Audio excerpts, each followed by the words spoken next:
Hello, everyone.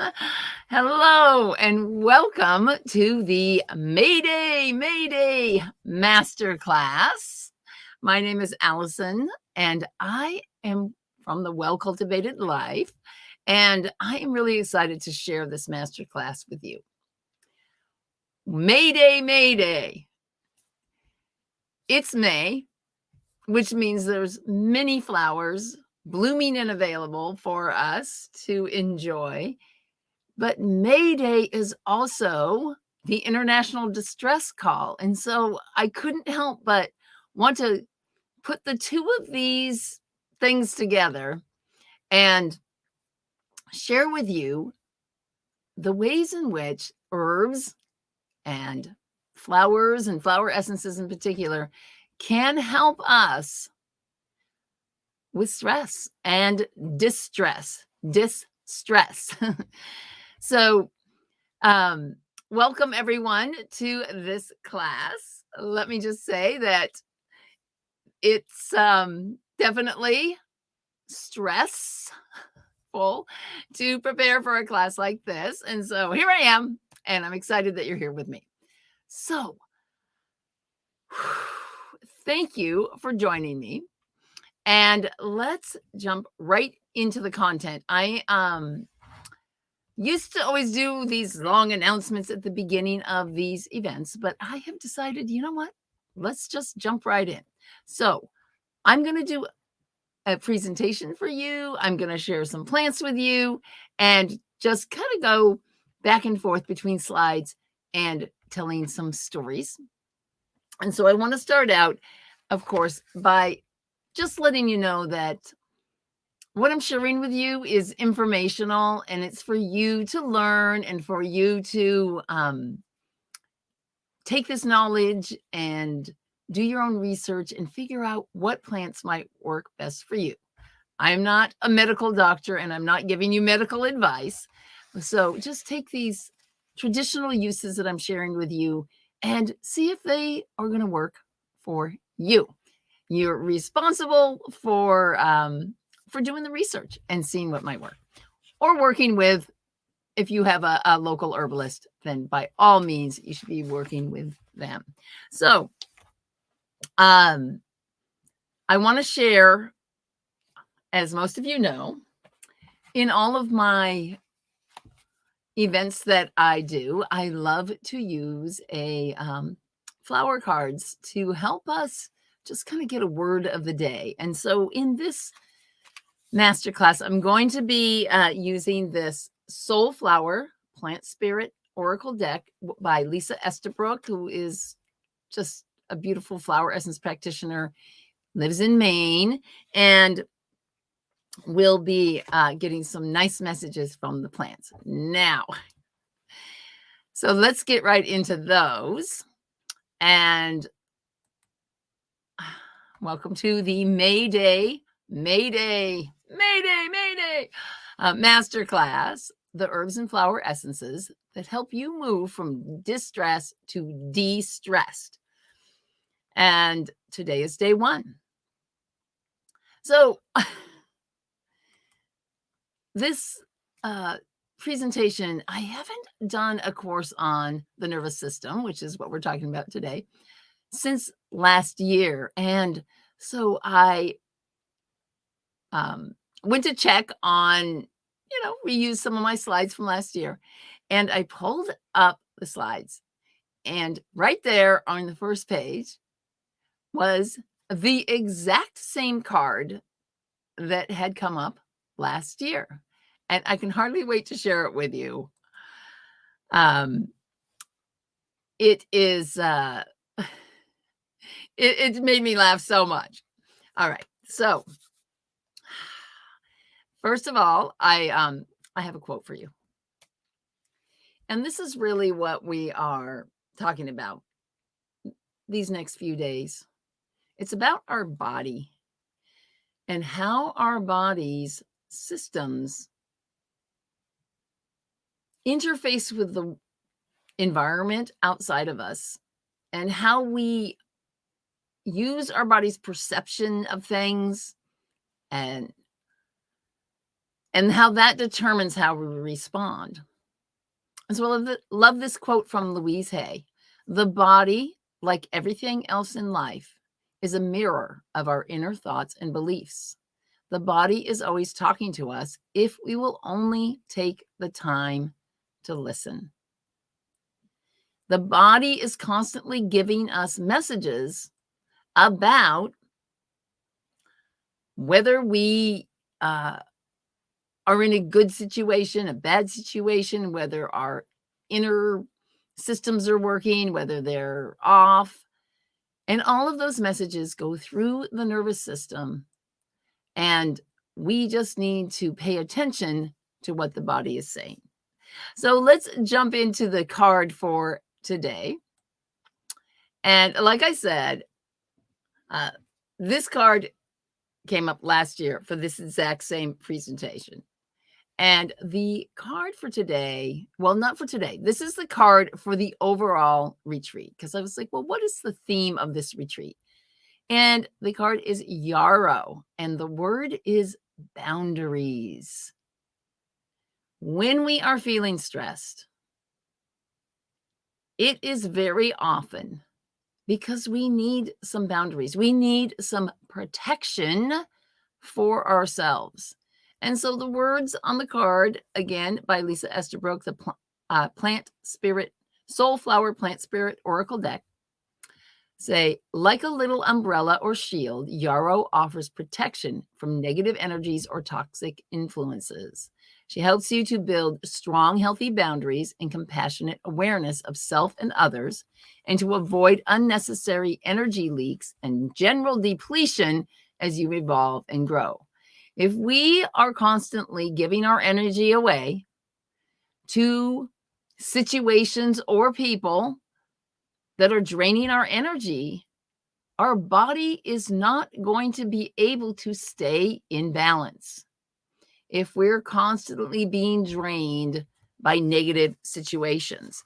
And Yarrow is a flower essence, which we'll be talking about a lot more on day 3, but it really is designed for sensitive people who are easily influenced by, again, the environment or the people around them, different energies. And so it just helps to give you some protection from your environment.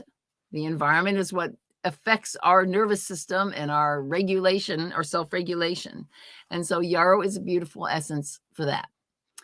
If you are someone that feels like you need some extra boundaries, then you might look into Yarrow Flower Essence. Now, that's our kind of theme for the whole week together. What are our boundaries? We're going to be looking at how can we become more integrous, keeping our energy inside. Our nervous system runs on energy, right? It's an electrical system, and be able to conserve that so that we don't feel frazzled all the time. And so our card for today is one of my very favorite plants. And I just want you to know, I don't go through and select these cards. I just pick them sort of intuitively and they come out. And that's what made me laugh so much when I saw that Yarrow was the same card that came up last year in my Soothing the Senses retreat that I did last August, which was the same type of information. So, and so for today, it's day 1. And our card is Nettle. And nettle is actually a plant I'm going to be talking about at the end of the presentation today. And the word for nettle is transformation. If you've ever been stung by nettle, you will be immediately transformed from a state of, she calls it foggy thinking, to a state of heightened awareness immediately. So the words on the card are wake up. Nettle helps you transform foggy thinking so that you can respond to prickly or heated situations by speaking up for yourself in alignment with your own truth and without harboring resentment or attachments that can leave you feeling tired, congested, and irritated. So nettle is another boundary plant. Where nettle is growing, we don't walk in there. And so if you're here in this retreat, or not this masterclass, sometimes I call them a retreat, sometimes I call it a masterclass, you are looking for some sort of transformation. You're looking for some help with your own level of stress. And so nettle is going to be helping us with that. One of the other things that nettle does, it can be used for if you have a past traumatic or toxic kind of a situation, and it helps to sort of re-regulate your ability to interface with other people as well. So if you're a person that's somewhat highly sensitive to situations, what people say, and so on, then nettle flower essence can be a good essence for you. Now, you're probably saying, Allison, I don't even know what a flower essence is. Don't worry. We will be talking in depth about flower essences on day 3. So make sure you're here for day 3. Now, let's do a little overview of today, of what we're going to be doing this week. And so what we'll be talking about is sort of 3 different aspects. And that is, how do our experiences and our environment that we're in affect our stress levels? So we're looking at the experiences that we are having, the experiences that we've had in the past, and our current environment, our sort of stimuli in our environment, and how those affect our stress levels. And then tomorrow, I'll be talking more about what affects how we perceive different things and how we respond and how our senses work and so on, and what we can do to try to regulate our perspective. And then, of course, every day I will be talking about the healing plants, the herbs, and the flower essences that can help us specific for the nervous system. Plants that are for the nervous system are called nervines. And so we'll be talking about a lot of different types of nervines over these next 3 days. Now, like I said earlier, my name is Allison from the Well Cultivated Life, and I want to share with you how I look at health. I look at health from a holistic approach. Now, holistic is a word that a lot of people use, and so what does it really mean? So I'll tell you what it means for me. And I like to use the metaphor of the head, heart, and hands. My head representing our thoughts, our mindset, how we think about things. Because what we think about the world around us and how we interpret what other people say and do, or what the environment, whether it's a good or bad situation that we're in, that has a lot to do. It has a huge effect on how we respond. And then the second is the heart. And when I say the heart, I'm referring to our intuition and our inner wisdom. And what we see happening is that our head, our thinking, tends to get in the way of our intuition, our inner knowing, how we feel, our connection with our higher self, and when we're in a stress mode, we're not listening to this part. We're going up into the head, into a panic mode, and we're not listening for our inner wisdom. So getting back down into that heart space is one really important aspect of reducing our stress. And then the hands, what represents our body and our habits and what we do, the ways that we act, what we choose to eat, our choices for our physical body. And so all three of these are really important for it's important to address all three of them. Herbs can help in all of these areas if you want to have a real full level of health. And of course, the nervous system plays a role in all aspects of our being. And that means it is our first line of communication, and it affects all of these. How we perceive, what we do with what we the input that we receive is going to affect us on all levels.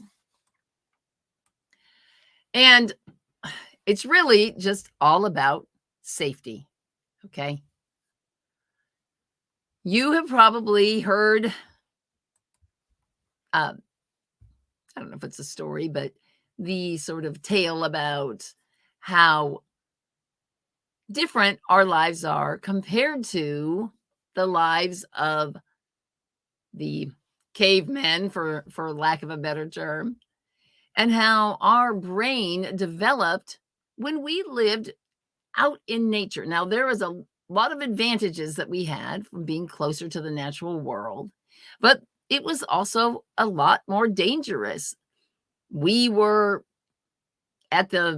we had to be aware of, wild animals and where is the food, and we could starve to death. And if we weren't prepared, if we didn't have shelter and so on. So we were designed to be on high alert for things that might be dangerous and life-threatening. And so our brain and our senses, which I'll talk about more tomorrow, developed to deal with that type of an environment. And so what happens is when the saber-toothed tiger is chasing us, we need to kick into full gear. We need to be able to use these abilities. You've heard of it: fight or flight or freeze. And now in our modern day, we actually have a fourth one called Fawn. These are the things that when we kick into emergency mode, these are the things that we do. We're either preparing ourselves to fight, preparing ourselves to run, we're freezing. If you've ever seen any types of animals, a lot of times if you came across a deer in the woods or something, a lot of times they'll freeze first, hoping that you won't see them. And then unique to humans is the fawn, where we go into a please and placate mode, where we're trying to stop a situation from happening by staying in the situation and trying to do something to calm the situation down. Now, we need these abilities. We need to be able to kick in the state of an emergency. If you are driving down the road, minding your own business, and a car swerves towards you head on, your body needs to kick in, respond immediately, and, turn the wheel out of the way. And it does so through a whole bunch of different sort of biochemical processes that I won't get into in detail today, but there are things your body immediately kicks in the chemicals that you need to respond in one of these ways. And again, this is our ancient brain that was designed to keep us safe. That's what our body's doing when we react in this way. But what's happened in our modern day is that, that's what I call, or is called, acute stress. So there's this period of high intensity. I got to respond. That's an acute stress. It's a short-term stress. And other animals, when they have a stressful situation, the deer being chased by a wolf gets away, within minutes, the deer returns to a resting heart rate and a calm state. But not people. Nope, we're very good at keeping stressful situations alive in our brains, keeping them going. And that is unfortunate, because not only do we need this ability to have a heightened sense of a heightened awareness and the ability to respond, we also need to be able to relax.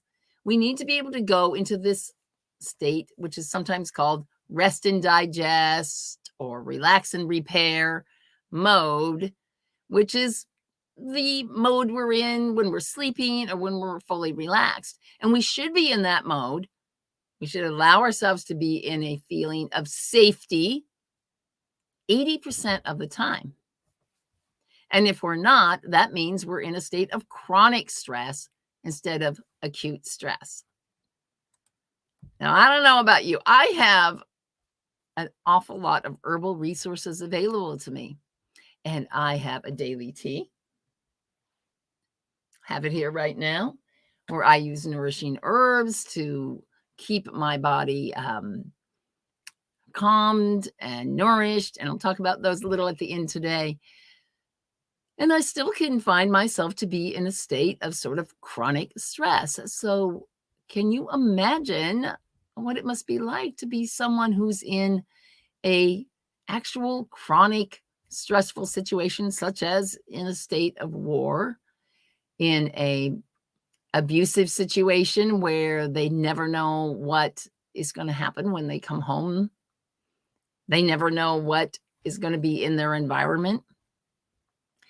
So never being able to come back to this restful state really makes it very difficult for the rest of our body systems to do their job, because all the resources are going into stress mode, So what I want you to do now is just to think about a situation where someone said something to you and it really triggered you. It either made you angry or it just kind of hurt you. And just close your eyes and imagine, think into that situation. What was happening in your body? Remember the situation. Like, where in your body are you feeling this tension or this response to something that was happening in your environment? And it could even just be a rude clerk at the department store where you were shopping, a encounter on the street as you were walking by. But when you think back on that experience, you can relive the negative feeling that you had. So if you're watching live, in the comments, feel free to type in, like, what are some of the feelings that we get when we have one of these types of encounters with somebody? What sorts of things are happening in your body? And so we start to realize how easily our thoughts create a sensation in our body when we interpret something as being stressful. So now, think about that same situation. And what would it feel like if you misheard that person? What if instead of saying, "Get out of my way," they had said, "Have a nice day"? Brio Wellness is saying, when I'm thinking of this situation, I'm getting an upset stomach, jitters, muscle tension, heart racing, all of these things. And sometimes these situations are, well, let's ask this question. Are these life-threatening situations? The near miss in the car, that's a potential life-threatening situation. Your body responded appropriately. But if somebody says something rude, is that a life-threatening situation? No, most likely not. And yet, this same system that's designed to keep us safe from being attacked by a tiger is kicking in this very slight interaction that we have. And it has to do with how our nervous system is interpreting what's going on around us.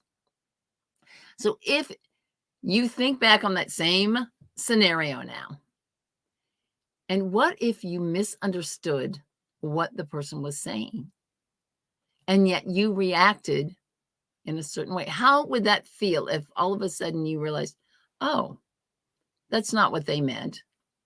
They meant something kind, or they meant something neutral.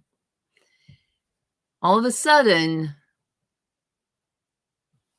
all of the biochemicals that are flooding into your body to respond are not there anymore, because you created those chemicals from your interpretation of what you thought was happening. So our mind and our interpretation and our perception, which I'll talk more about tomorrow, are so incredibly important for determining how we respond to a situation. And one of my favorite people that I love to learn from about this type of thoughts is Bruce Lipton. I don't know if any of you have ever watched any of his videos. He's a wonderful, very enthusiastic person. And he has this concept called the biology of belief. And he has studied a lot of the ways in which our body responds to these external stimuli. So the beliefs that we have about something, if we believe that the clerks at that, drugstore down the road are rude and jerks, when we go in, we're going to expect to be treated poorly. And that's might be based on experiences that we've had. But we have certain beliefs that we grew up with, and we have experiences that we've gone through, and those influence how we perceive things and how we see things. The lens through which we're looking at the world creates certain thoughts, and the thoughts trigger certain emotions. That was wrong, that was right, I didn't like that. It's going to result in a certain emotion. And what he says is our bodies then respond to these perceptions by releasing chemicals that affect our physical health and well-being, for better or worse. Because let's face it, you can assume somebody said something nice and respond. You get a chemical response from something that you interpret as being a positive experience. So it's all about how we perceive things. And like I said, I'm going to talk more about that and how the senses, how our senses work and how we perceive things tomorrow. So just to sort of sum this up, our interpretations of reality are one of the reasons why we feel stressed, because of the way we're interpreting things. Our subconscious or limiting beliefs that I just say beliefs, limiting or not, whatever we believe affects our how we interpret things. But the other thing that's really important in this is our environment. How are we surrounding ourselves? What are we surrounding ourselves with? And our daily stressors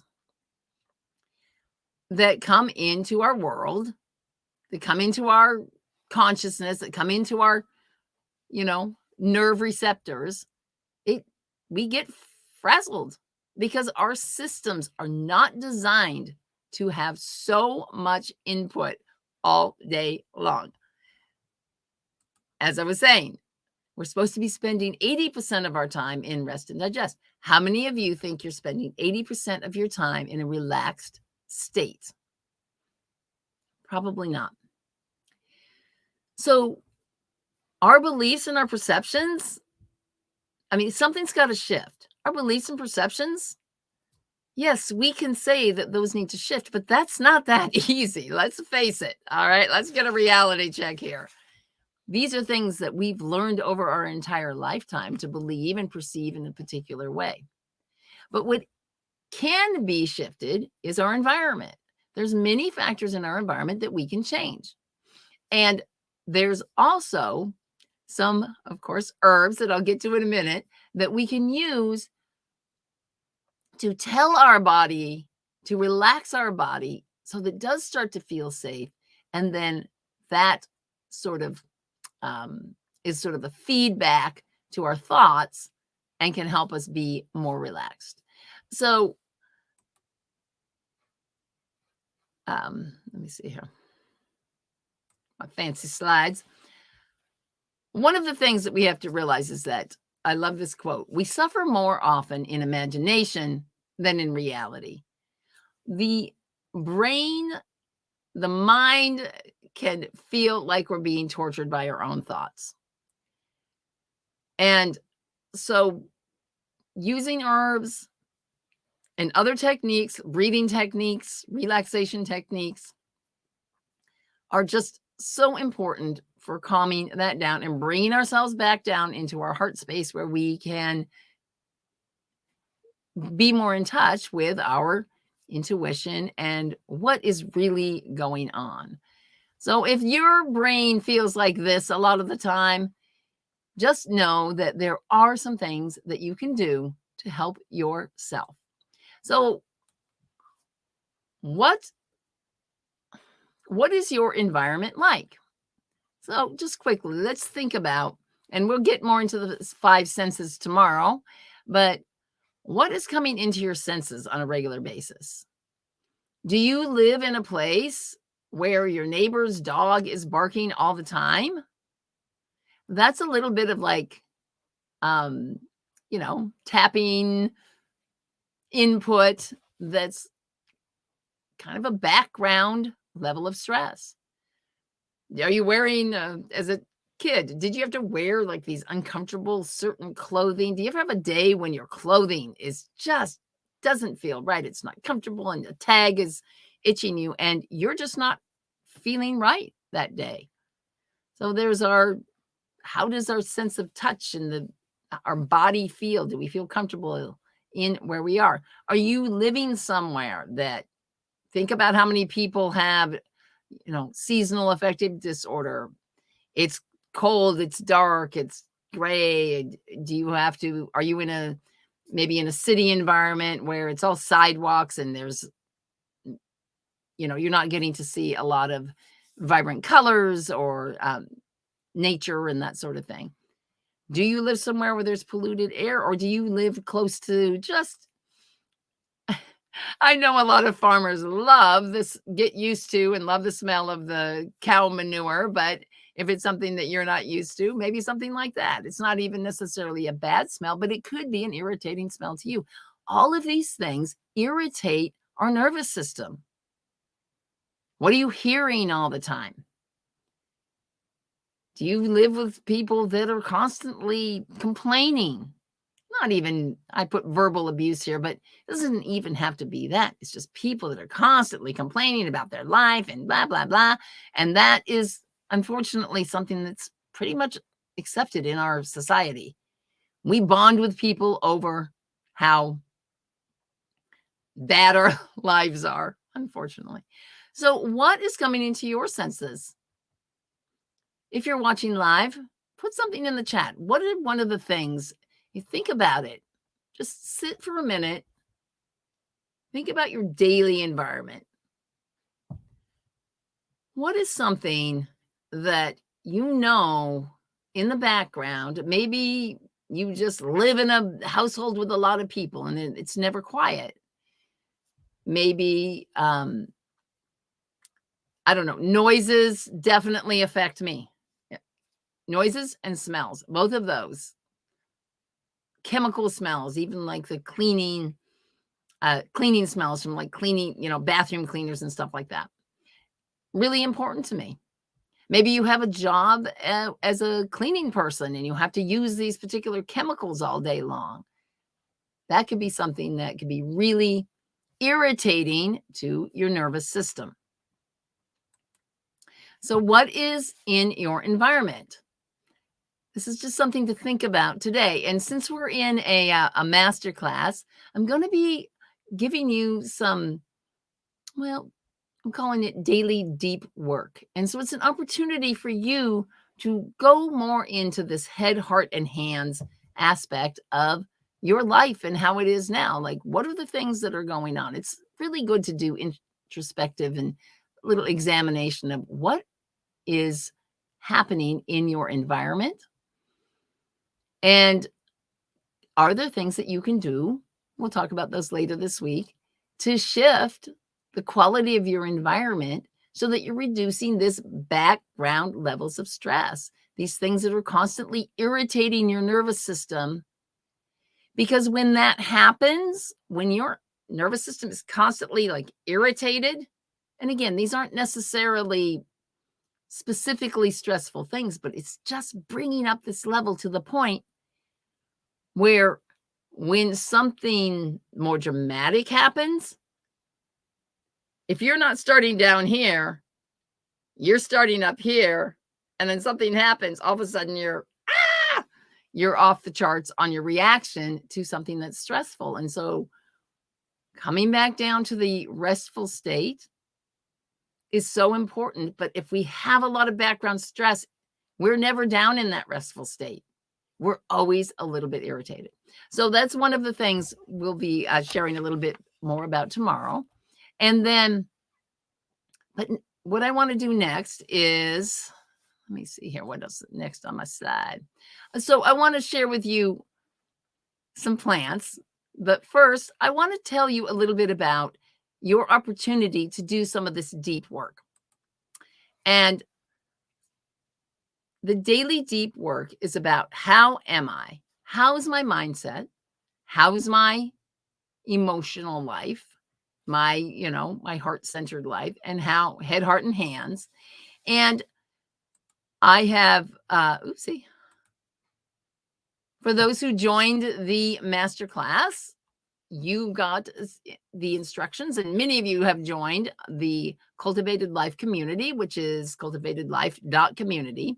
And in that community space, you can download this worksheet right here to do some of this introspection. It's a PDF. You can easily download it. You go in there, and I'm going to show you just now how to get there. When you go into the community, you'll look on the left-hand side, you'll scroll down to Mayday, Masterclass. And then you will go in there and you can see the feed. That's where you'll land, where things will be posted in there. The replays will be posted. And then this tab up here, Daily Deep Work, you can you can download the PDF there. So that's the easy way to get access to that PDF, to the worksheet to do the deep work. And now, why should you do this? Gee, Allison, I'm just wanted to watch this thing on YouTube and go off and do my life. Well, I'm bribing you to do this work for yourself to win some prizes. So I have a book that I'm going to be giving away, a beautiful flower essence book. Flower essences, talked about at the beginning of this session today. They help us really balance our more mental, emotional bodies. Or you could possibly win a custom flower essence kit of some of my own flower essences. I call my company Allium Gardens. My name is Allison McGill, Allie M. So, and Allium, of course, is a plant family that includes onions, garlics, and all the delicious things that we love. So if you do your daily deep work and you post some of your replies in the Cultivated Life Community, I will put your name into a drawing to win one of these two prizes. So do that for yourself and join the community as well. In the community is where I have we do a monthly herbal roundtable, which is free and open to all. And all the replays from these live events that I do are posted in there. And then there's also some courses that I offer in there as well. So let's get into some of the plants that can really help us with our calming our body. So we're talking over these 3 days about the head, heart and hands. We were talking a little bit about our head and how our head and our thoughts and our perceptions and all these things got to get in the way. We'll get into that more tomorrow. But today, let's talk about the hands, which I'm using to represent our body. And one of the best things that we can do for our nervous system to reduce our stress is to nourish our bodies, nourish our nervous system. And one of my favorite books that I just absolutely love is by the most beautiful, lovely, and wonderful Rosemary Gladstar. And I have an older version, Rosemary Gladstar's Herbs for Reducing Stress and Anxiety. And she's just so beautiful. If you don't know Rosemary Gladstar, you absolutely should get something of hers. These are put out by Story Books. They were out of print for a while, but they have put them back into print. And this is what the new cover looks like here, Herbs for Stress and Anxiety. And so I want to share with you just a few of these nourishing nerve tonics. And what we mean by a tonic is something that tones and nourishes, right? It's not something that we're using. If I'm having a panic attack, these are not the herbs I'll be using.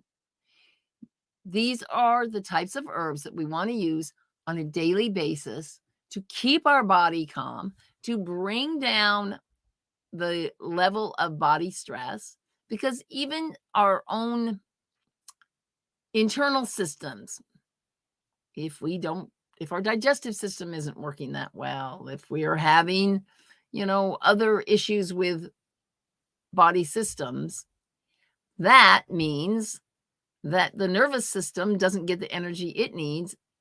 It's very busy sending messages back and forth.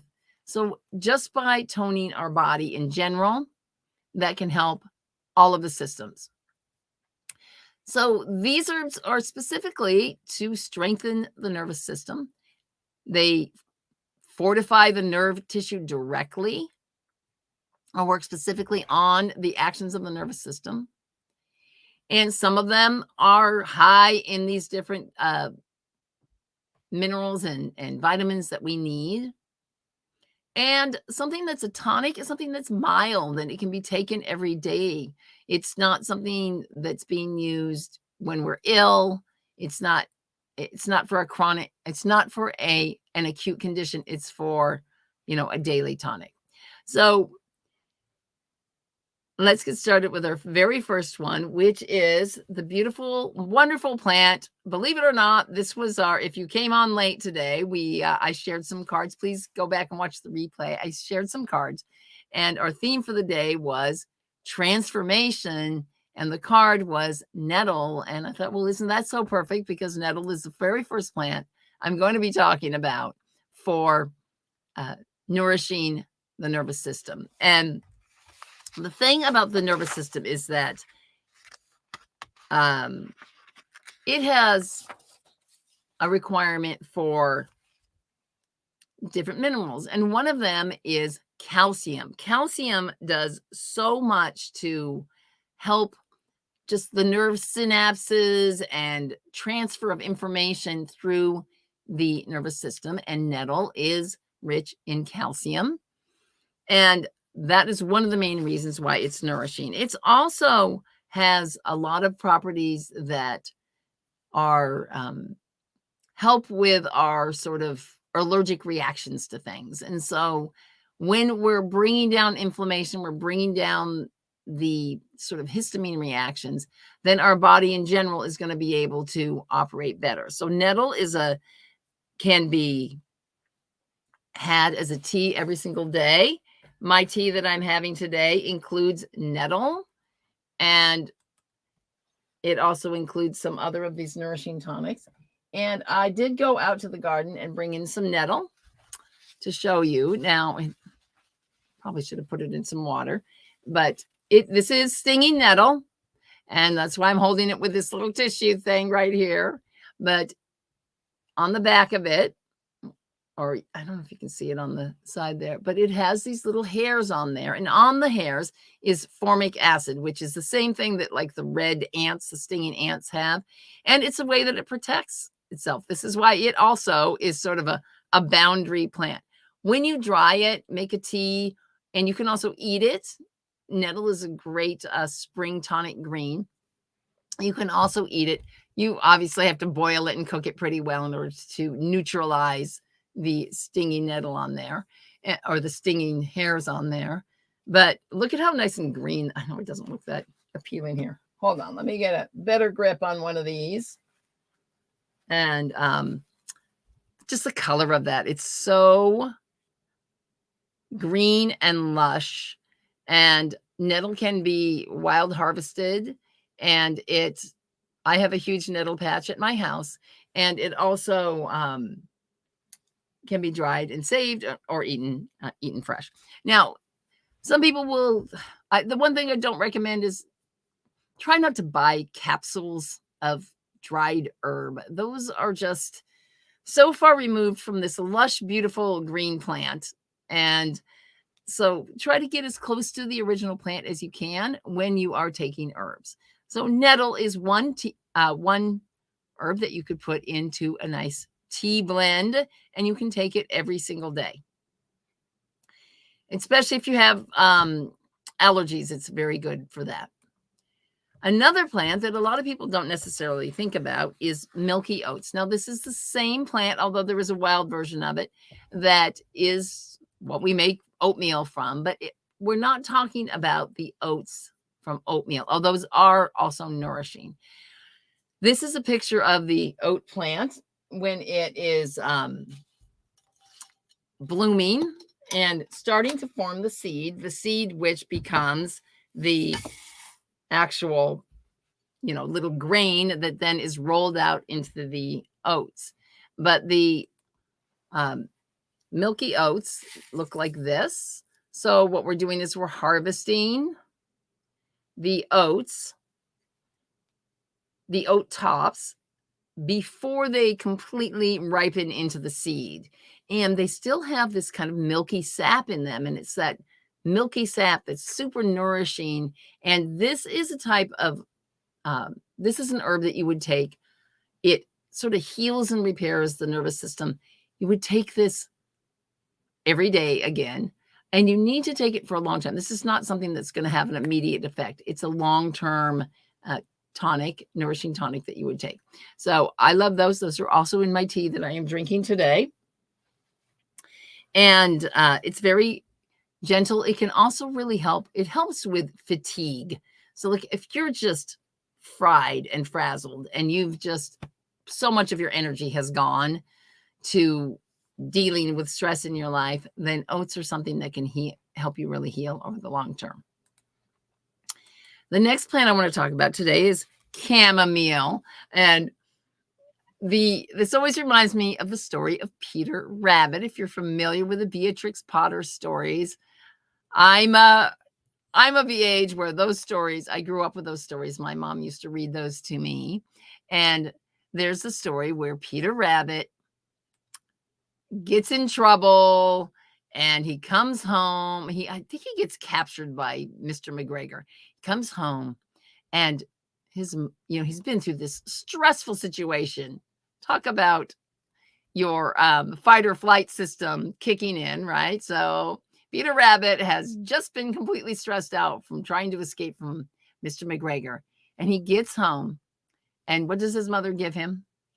Well, first she gives him a spanking, all right? And if that isn't another level of stress, that's probably not what he needed after just escaping from Mr. McGregor.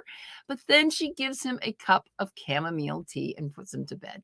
So for any type of calming and relaxing, chamomile tea is so lovely. Now, chamomile also has some of these properties to help with, like antihistamine properties as well. You need to brew your chamomile tea pretty strong. I don't know of another way that people take chamomile. I probably would not do a chamomile extract or tincture or anything like that. Chamomile is pretty much always taken as a tea. Now, it is a delicious, almost honey-like flavor to it. But if you really want the nervine properties to it, and remember, these groups of plants are called nervines when they act on the nervous system, you need to make the chamomile tea pretty strong, stronger than, so that it brings out a little bit more of the bitterness to it, because that's some of the important properties of it. And one interesting thing that I read when I was preparing for the show is that they're now seeing that one study said that chamomile tea can even help us to change some of the brainwave function. If you're familiar with the different types of brain waves, there's beta, which is like our waking stage, alpha, which is our relaxed stage, and then theta and delta, which delta is sleeping. But this alpha state, which is the sort of waking, relaxed state, chamomile actually has an effect on the brain to help bring us down more into the alpha brainwave state. I mean, how cool is that? I love plants so much. They are just amazing. Let's see here. So I've got 2 more plants to share with you today. And let's see here. Yeah, because I want to end up within an hour. And the next plant is, well, famous and infamous, perhaps, hops. Now, hops wasn't always just associated with beer, but is drinking beer relaxing? Sure it is. And part of the reason why is because it contains hops. Now, hops wasn't always the main ingredient in beer like it is now. Hops themselves have so many different compounds in them. They have all these different, more like volatile oils and terpenes, and they really are extra relaxing. And I'm probably going to come back to hops a little bit, not probably, I am coming back to hops a little bit more later in the week when we're talking about the more super relaxing nervines. But suffice it to say, now hops, because they have a lot of these different compounds in them. Oh my gosh, I'm watching a giant hawk fly across the yard. Run away, chickens. I have egg chickens. The most likely way that you're going to take hops, or the way I like to take it, is in a tincture. So you can make a hops tincture, because the flavor of the hops, now when it's brewed in beer, of course, it's got the malt in there, which is kind of sweet. And so that balances out the flavor of the hops. But it can be kind of bitter, and not bitter like when we think of greens type of bitter, but it's going to taste that some people don't like. So you can make a tincture out of it, and you can use it that way, and just take some drops of hops tincture in as a way to use that. Now, one last herb for today is everyone's, well, not everyone's, many people's first go-to, and what they think of when they think of nervous system relaxation, which is lavender. And lavender is just, I just love it. And lavender, these beautiful flowers, they're a beautiful color, they're a beautiful smell. They're in the mint family, which means that they're going to have a lot of strong aromatic oils. And for that reason, the primary way that most people, or a really great way to use lavender, you can throw lavender flower buds into a tea. The spice blend called Herbes de Provence has lavender flowers in it. But most people will use lavender as an essential oil. Now, I'm not a huge fan of, I don't promote essential oils a whole lot, because they're very intensive and they take so many pounds of flower, or usually it's the flower, sometimes it's the leaves, to create, this little 1 ounce, what is it, half ounce probably, 0.33 ounces, okay? A third of an ounce. It's something like, I don't know, 1,000 pounds to make an ounce for a lot of things. So it's not really super sustainable. But when we're talking about plants that can be easily grown, like lavender or mint, then in general, it's not super destructive. Other plants, frankincense and these sandalwood and these types of trees that are now becoming more endangered because they're getting harvested for essential oils. Maybe not.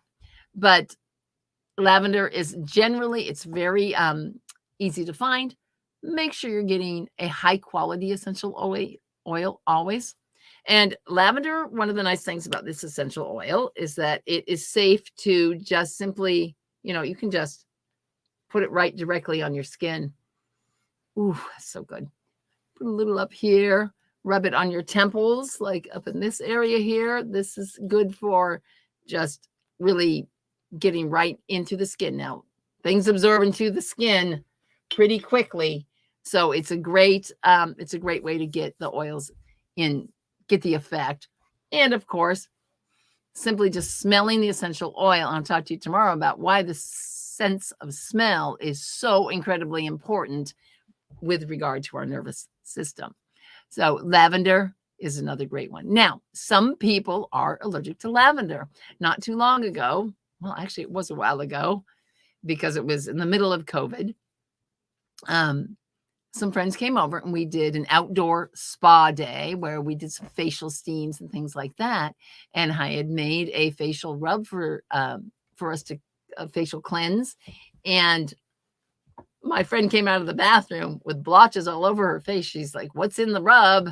And she's allergic to lavender, it turns out. So people can be allergic to anything, okay? People can be sensitive to different types of herbs. So you really have to be careful when you're choosing those. So those are our herbs for today. And again, those are the nourishing nerve tonics that are going to come into our body and just repair and relax our nervous system. And when we're in a more relaxed state, when our body gets the nourishment that it needs, when it's getting constantly rejuvenated, that physical feeling of relaxation sends a message to our brain and says, you're safe. You're safe.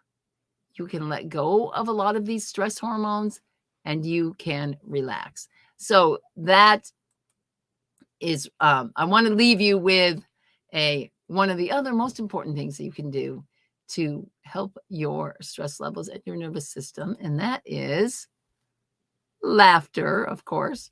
And I love this quote by Benjamin Franklin. Trouble knocked at the door, but hearing laughter, it hurried away. So part of what we can do in our stress reduction plan is to spend some more time in joy. And that's our goal. That's our goal, is to be in a state of joy and in a state of relaxation. So I just want to remind you that I will be giving away some prizes. If you wish to join the Cultivated Life Community, just go to cultivatedlife.community. If you're not already a member, you'll have to make an account. And then when you get in there, you can join the Mayday Masterclass. Scroll down on the left-hand side, click on that. You're pretty much automatically, that one's open to everyone. And you can post your scores from today's worksheet there in the community. So thank you so much, everyone, for joining me for this day one of the Mayday Masterclass. I hope you got a lot of information on how you can support your nervous system. Kind of why are we feeling so stressed? Part of it, of course, has to do with what I call not PTSD, but PPSD, which is post-pandemic stress disorder. And I don't know, we're all still trying to recover from that. So we'll talk some more tomorrow. I'll see you again at 6 p.m. Eastern Time live here on YouTube.